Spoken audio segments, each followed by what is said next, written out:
Hi again, it's Molly Barker with the Red Boot Coalition, and I am here with Jennifer Roberts, and Jennifer is running for Mayor of Charlotte. Mayor of Charlotte, and I actually know Jennifer as Jenny. We were in 6th grade together, and she was the awesome basketball player, by the way. And I wanted to outline some of the rules, and you've heard these before, and Jennifer and I have talked about them, that at the end of this, if she and I, if either one of us don't want this to air, we have that right. That's totally cool. She can pass on any question, and one thing I'm going to encourage us both to do is use our I statements so that we kind of stay out of the you or them or other people comments. And if either one of us stray into that, we will call each other out on that. Also, I want to make sure that Jennifer knows that I am coming at this with nothing but positive intent. So there is no gotcha or getcha from my view at all. I'm just curious. And I work with kids, and I kind of come with that mentality totally. So if you're ready, you ready? I'm ready. Okay. So the first question I'd love to ask you, I get it all the time from kids, is what do you love about you? Or what do you love about your life? What do you love about it? What do you love about being you or your life? Well, I feel blessed in so many ways. Just having the family that I have, the one I grew up with and the one that I chose when I married my husband. Because the one you grow up with, you don't get to choose. But I feel blessed to have had people who've loved and supported me all along the way. So I like that a lot about being me. I like being 6'2". I didn't like it a lot when I was young because I always stood out. I always had to sit in the back of the class or the back of the row, or always had to help put stuff on shelves. But it made me stand out in more ways than just physically. And also taught me, I got a lot of names called when I was younger. But it taught me to be comfortable in my own skin, because my mom was 5'11". She stood out, and in her day that was really tall too. And she just helped me say that you use what you have to the best of your ability. You appreciate it. God gave you that height. You have to embrace it. You have to, live in your own skin. You have to recognize that there's a purpose and a meaning that's greater than you, and everything there is there for a reason. So I like being tall. I like having the family I have. And as I said, the family I chose when I got married, I have 2 wonderful kids. I have a wonderful husband. They are very, very tolerant of my horrendous schedule and of all the things that I spend all the time doing outside of the house. And that is something that, again, not everybody has. One thing I learned from my parents, my grandparents, my grandfather was career military, my dad served in the Navy, and they, all those influences in my life taught me to give back. They taught me that if you grow up in a loving household where you have food on the table every night and a roof over your head and you feel safe and comfortable, it's your obligation to give back. It's your obligation to serve your community, because there are so many around you who don't have that. And I truly feel that. I just feel so often, and it's the whole thing about there for the grace of God go I, that someday I might be the one who's homeless or without a family who loves them, or some really tough place or some huge healthcare incident that could happen to anybody. And so from my comfortable place, I want to make sure that there are other people who I can help. And I want to keep doing that. So I know you're a mom, and I'm a mom, and I often think about the gifts that I give my kids, So if you had one word, one trait, one strength you could give to your kids, what would it be? And how do you land on it? What would it be? Wow, one is hard. There's a lot. There are a lot. Well, how about one of them? One of them would be self-confidence, and there's a whole lot that goes into that, because you have to love yourself, you have to believe you have a purpose, you have to believe that no matter what people say or think of you, that you are firm in that purpose, and that you know inwardly that you have value and that you have something to give this world. and you have ways to make the world better for tomorrow. And you have to, and I tell you, it's been interesting because being in the public eye, I get a lot of critical things on, email and Facebook and the printed media and the spoken media and all that, just constantly, attacking, because we love conflict in our society. And my kids have seen that and read that. And my daughter was hurt a few times, things people said about me. And I just told her that you need to be aware in yourself of your own value and your own mission. That's something that God gave you, that you're always discovering, because sometimes you don't know what your mission is in different stages in your life. But I think the greatest gift that I could give my children is to exhibit that confidence and to show that, I have tough times. And there are times when I feel like, nobody loves me. That little song, everybody hates me, I'm gonna eat worms. And so they have to see me struggle with that and get through it. And some of the tools I use to get through it.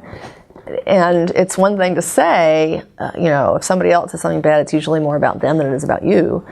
And it's another thing to actually react to that and to show how you can move through that and work through that. And so I think that is probably, if my children feel that confidence and that sense of self-love and self-worth, then they can be healthy enough to give back.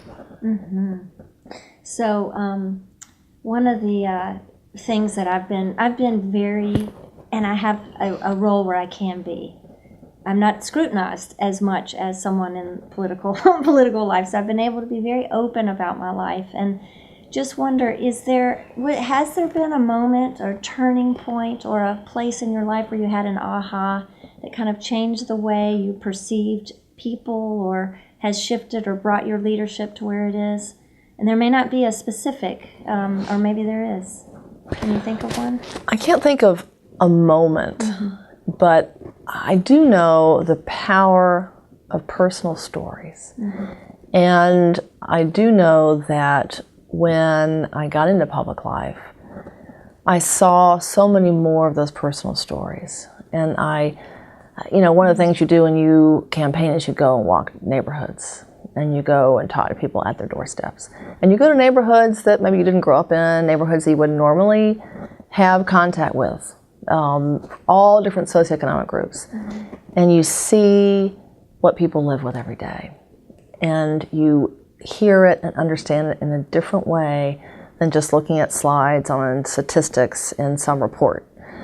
So that exposure as a public official to the challenges that we have and to the reasons behind some of the fear, some of the dislike, some of the harsh language, seeing what lies behind that, understand the stories and the history of people and where they've come from, has helped me really shift into a perspective of humility, a perspective of gratitude, and a perspective of really deeply understanding why there's a need for public service and why there's a need to give back.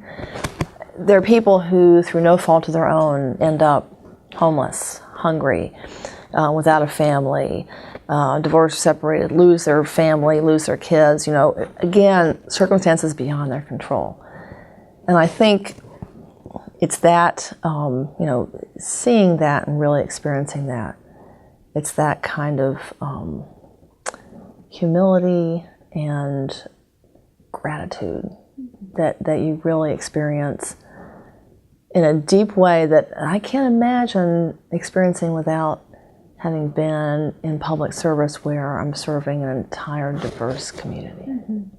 If you could say one word that would describe you, and maybe it's one word maybe your kids would use, if that's helpful, to describe you, what would that word or a couple words be? Well, there are a couple that kind of work together. I'm a very positive person. I think most people would say positive. Energetic, enthusiastic, all those things come in there as well. And I think that is, I do have an overwhelmingly positive view of things. So when I see a challenge, what I see are the amazing, wonderful people already arrayed around that challenge, trying to meet it and overcome it and solve that issue. You know what I mean? So when I tell folks I'm serving the public, really what I do is amplify what's already there. I see such incredible love and compassion and energy that's already in the community, and there are people all over the place doing all kinds of wonderful things who never get credit, who never ask for credit, who never even think they're worthy of credit, but they're doing it because of some spark of divinity or love or compassion within them that makes them want to help. And it's often people who really don't have a lot of means, who really care. So I'm optimistic, I'm positive. When I see a challenge, I see creative people trying to overcome it.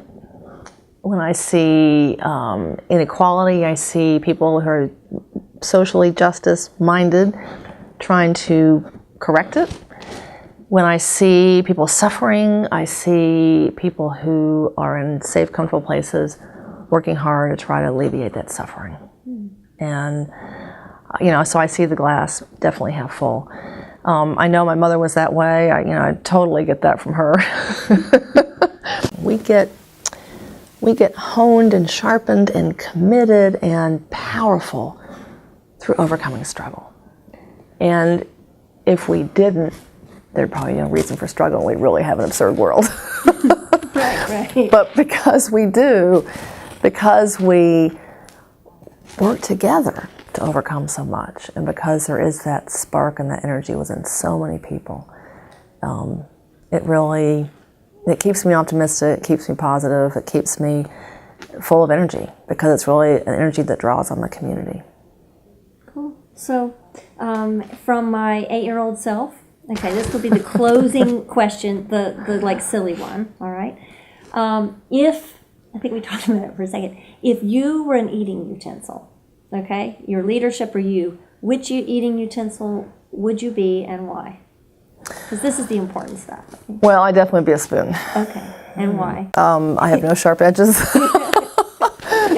You know, the other ones are kind of sharp, and you can kind of like get caught on the wrong end. And I have always been a collaborator, a bringer together of people. I've been middle child, peacemaker. Some folks don't understand that style of leadership. They think that they don't think that someone who brings people together and tries to get consensus and get a common view is a very strong leader. They think that's kind of a timid and weak leader. I've been called that, timid. Because some people think leadership should be top down. And I think in a democracy, in a place where, in humanity, where everyone can have a great idea, where everyone has something to contribute, I think it should be much more lateral. It should be much more of a partnership. It should be much more collaborative and communal. And that's how you get people working together in the best way. And so, even though I had relatives in the military, which is very hierarchical, I'm a more collaborative leader. And the spoon is really something that, gathers things up, and it's not sharp, and you can eat almost anything with a spoon. So that's I think where I would be. That's cool. I was a sport. So I had spoon and a little bit of a whatever that other part was. So thank you. It's multidimensional. Yeah, thank you for doing this.